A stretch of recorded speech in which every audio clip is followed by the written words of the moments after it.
He devoted the entire hearing to dismantling Karoline Leavitt, ridiculing her, probing her character, attempting to shatter her composure before an audience. Just as he was about to conclude, federal agents burst in and swiftly placed him in handcuffs. Karoline Leavitt emerged from a black Ford Explorer onto the slushy edge of Chestnut Street in Manchester, New Hampshire. The chill nipped at her cheeks, yet she remained unyielding. The cameras had begun to roll. Local news vans gathered on the sidewalk, poised and ready for the next big story. She had faced pressure before, yet this morning an unsettling feeling lingered. This was meant to be a small issue. A grievance related to a speech she delivered last autumn at a fundraiser for veterans. Her lawyers contended that a single sentence, when removed from its context, was being distorted into an alleged breach of state campaign ethics law. She expressed herself freely, as she always does, without any pretense. An official complaint was lodged, prompting the court to take it seriously and schedule a hearing. However, those in her circle believed it would lead to nothing significant. Karoline straightened her navy coat and stepped through the gleaming doors of the courthouse, accompanied by her attorney, Alan Dorsey. Alan exuded a serene demeanor, the type of individual who maintained his composure and never elevated his voice, even in the face of provocation. All aspects had been thoroughly examined. The documentation was immaculate. The timeline is established and firm. They exuded confidence. As they stepped into courtroom 4B, it became evident that this would not be the straightforward procedural morning they had anticipated. Judge Ronald Marks arrived 5 minutes late, his robe only half-buttoned and a well-used leather notebook tucked under his arm.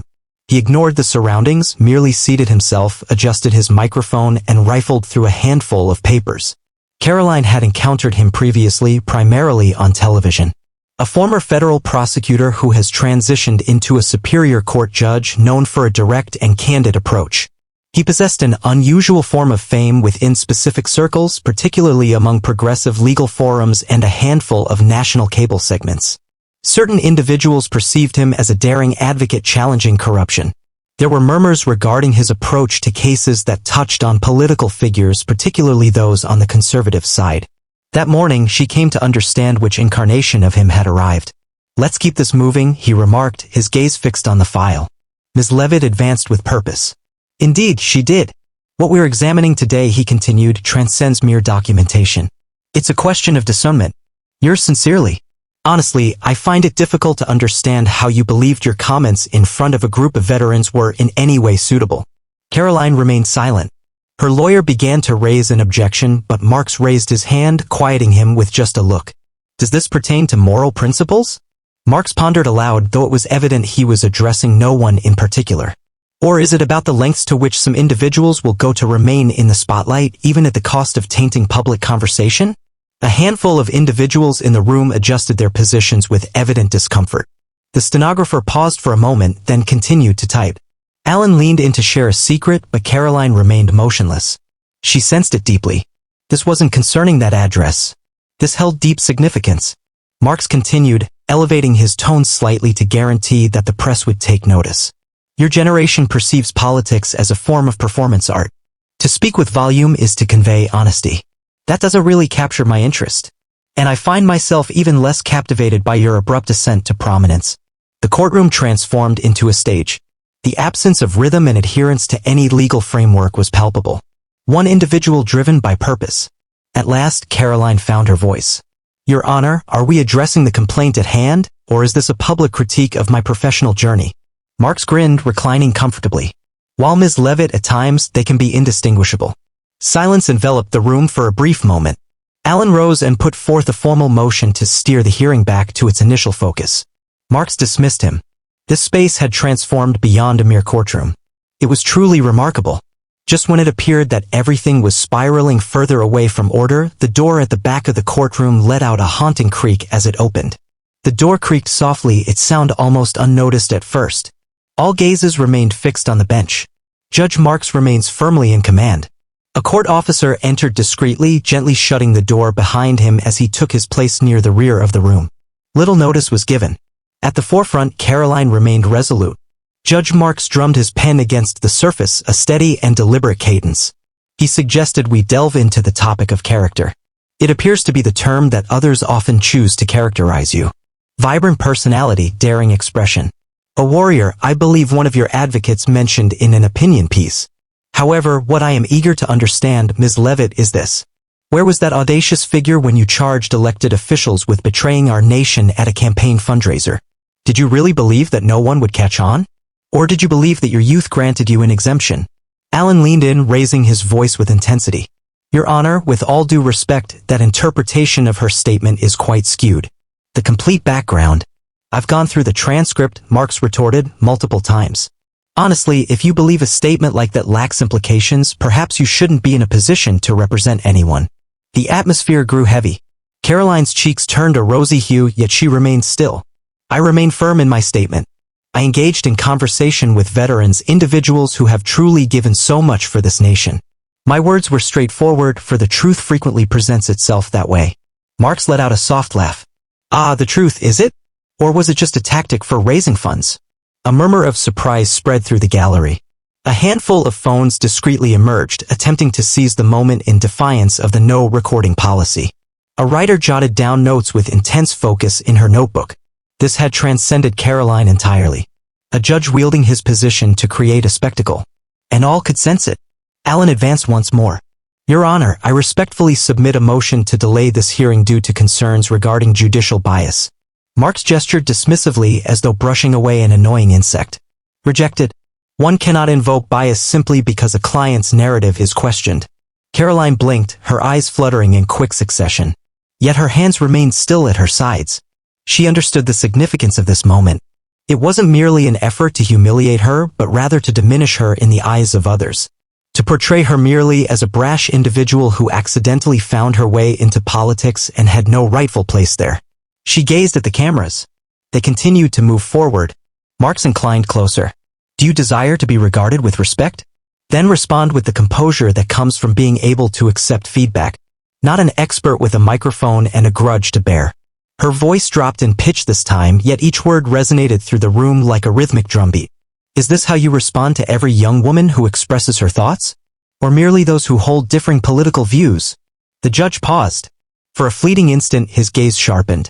Not through contemplation, but through computation. It seemed he was taken aback by her resistance, as if he had never anticipated it. I respond to individuals according to their words and behaviors. He responded. Your persona thrives on conflict. Don't feign astonishment when you face the inevitable. The doors of the courtroom swung open once more. This time with more intensity. A man in uniform stepped inside, trailed by another dressed in a gray jacket. They moved silently towards the sidewall. Silence enveloped them. Did not interject. Merely observed, standing still. Marks acknowledged their presence, yet continued his discourse. Allow me to clarify. This is not about stifling your voice. This serves as a reminder to you and those observing that language carries weight and implications. One must recognize that expressing any thought freely often invites a response. Karoline inclined her head. Is this hearing intended to convey a message? It revolves around responsibility.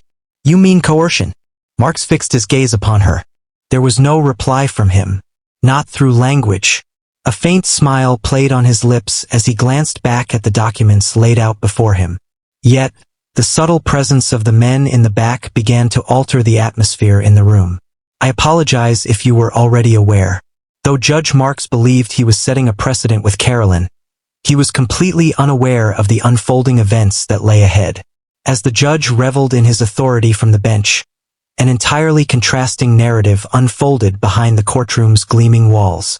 In the dimly lit, windowless corridor below, 2 federal agents stood poised, their clipped ID badges gleaming against the muted backdrop, a sealed manila folder clutched in their hands. Their jackets lacked any markings, yet their presence was undeniable to those who observed with keen eyes. Agent Keating glanced at his watch. We were instructed to hold on for the signal. The other, a woman named Laura Hendricks, acknowledged with a nod, her gaze fixed elsewhere. Her attention was fixed on the folder she held tightly. Within it lies almost a year's accumulation of sealed affidavits, subpoenaed communications, and testimonies from former staff members within Judge Ronald Marks's chambers. Claims of wrongdoing, illicit payments, and a persistent misuse of authority had long been in circulation. However, until this morning, no one had taken the bold step to express them openly. Absolutely no one, until one whistleblower broke the silence. The whistleblower sat silently, merely 3 doors away in a witness waiting room. Jillian Vargas served as Marx's judicial assistant for a duration of 2 years. She had no interest in politics.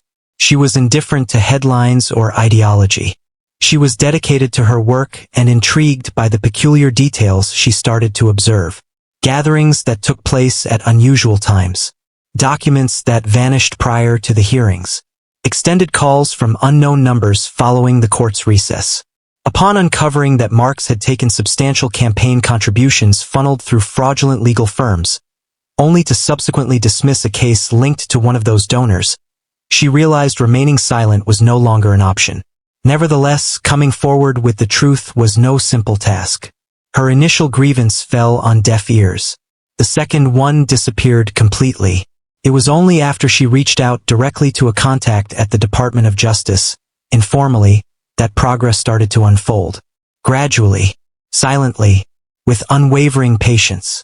Up to this point, upstairs, Judge Marx was becoming increasingly audacious, oblivious to the reality that the courtroom he treated as his own personal arena was under scrutiny. Through the representatives at the rear, by Jillian on a nearby screen, a discreet team in an unmarked vehicle positioned across the street, capturing every word spoken. As Lara walked through the hallway, she felt a buzz in her earpiece. The moment has arrived. She glanced at Keating. Let us proceed. Within the confines of the courtroom, Karoline remained utterly still. Yet her expression had changed. What began as unease evolved into a kind of dispassionate consciousness. Fear no longer held her captive. She observed intently. Marx rose to his feet, moving back and forth with a slight restlessness. I've observed a certain trend. Individuals in your role often mistake attention for true integrity. However, provoking crowds with your words does not equate to being correct. It simply amplifies your voice. Once more, Alan made an attempt. Your Honor, this is not appropriate. This is not a space for your political insights. If you persist, we will be compelled to bring this matter before the Judicial Review Board. Marx chuckled. A crisp, piercing noise. Do you really believe they aren't already aware of my methods? A gentle rap resonated from the side door. The bailiff raised his gaze, then gradually opened it. Lara and Keating entered with a serene confidence. Take your time. No announcement has been made. Only existence. Judge Marx halted in his speech, a frown creasing his brow. I'm sorry, but this hearing is not open to the public. Keating advanced, his voice calm yet firm. Judge Ronald Marx, a federal warrant has been issued for your arrest. Gasping filled the air. A woman seated in the front row let her pen slip from her grasp. Another man reached for his phone, hesitated, then stood still. Marx appeared as though he had just been struck hard across the cheek. What is this all about? He insisted, his gaze darting to the courtroom cameras, the journalists, and ultimately landing on Karoline. This is an arrangement. This is a matter of politics. Keating remained unyielding. Sir, you face allegations of hindering justice, receiving unlawful campaign donations, manipulating court documents, and misusing judicial power. Kindly move away from the bench. Alan leaned in close to Karoline and murmured a few words, yet she remained unresponsive. Her gaze was fixed on the man who had attempted to break her just moments before. At that moment, a document was placed in his hands, an indictment of his own making.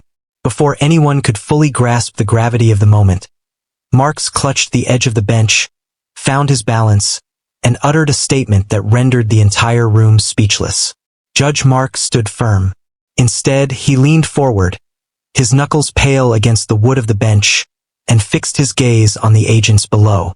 His voice had dropped, taking on a nearly growling quality. This is how they react when someone dares to hold individuals like her responsible. They uncover a disgruntled aide, sift through your refuse, and label it retribution. Keating remained uninvolved. He opened the warrant folder and started to read aloud, each word carefully articulated, while Laura shifted slightly to the side, her gaze sweeping over the crowd, attuned to every reaction. Yet Marx had more to say. Do you really believe this is happening? He shouted. Do you really believe this isn't connected to politics? She entered the courtroom accompanied by a media team, poised for this very moment. Everyone is captivated by the performance, and she takes center stage as he gestures directly towards Karoline.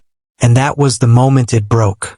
Karoline advanced with deliberate grace, the gentle sound of her heels echoing against the tile. A hush fell over the entire room. Even the agents took a moment to stop. "I didn't request this," she stated with conviction. "I certainly didn't arrive with the expectation of witnessing you being taken away in handcuffs. However, I won't be offering any apologies for asserting myself against you either." Marks derided. "Oh, come on. Save the grand speeches for someone else." She remained utterly still. "You attempted to undermine me, not through facts or legal arguments, but through personal jabs masked as inquiries, hoping I would falter. That doesn't grant you strength. That instills fear in you." For a brief moment, a subtle change passed over his face, a nearly undetectable pause. Not regret, but acknowledgement. She was correct and he was aware of it. "You have no idea what it's like to be in this chair," he retorted sharply. "Do you believe it's a matter of pride? It's about enduring. Each week, I find myself inundated with threats from opposing sides. In every situation, I'm anticipated to select the appropriate stance before I've even been presented with the details. Do you believe that's fair?" Karoline remained silent. She had no obligation to, as that moment transcended legalities. It was all about visibility. He had removed the mask on his own. From the gallery, a hushed voice remarked, "He's confessing it." Judge Marks surveyed the audience, as if coming to terms with the multitude who had observed his descent. The lenses of the camera, the presence of reporters, the whispers in the air, everything converged on him at this moment. The narrative had slipped from any grasp of control. Laura moved in closer. "We kindly request your cooperation, sir." He gazed at her as if he were oblivious, then abruptly shifted his attention to the court clerk. "Cease your typing." The clerk appeared frozen in place. "No one will capture this as it truly unfolded," Marks muttered. "It will be adapted for the big screen. I shall embrace the role of the antagonist. She will take on the role of the angel. This is the way things operate now." Alan lifted a hand softly. "Your Honor, please, let's not complicate this unnecessarily." Yet Marks merely chuckled. A deep, acrid tone. "I dedicated 3 decades to this system. Are you aware of the number of individuals I safeguarded? How many concessions I had to accept just to maintain progress? And how many did you lay to rest along the journey?" Karoline inquired softly. He gazed at her, his lips parted, yet silence enveloped him. Keating advanced with determination. "Judge Ronald Marks, please position your hands in front of you."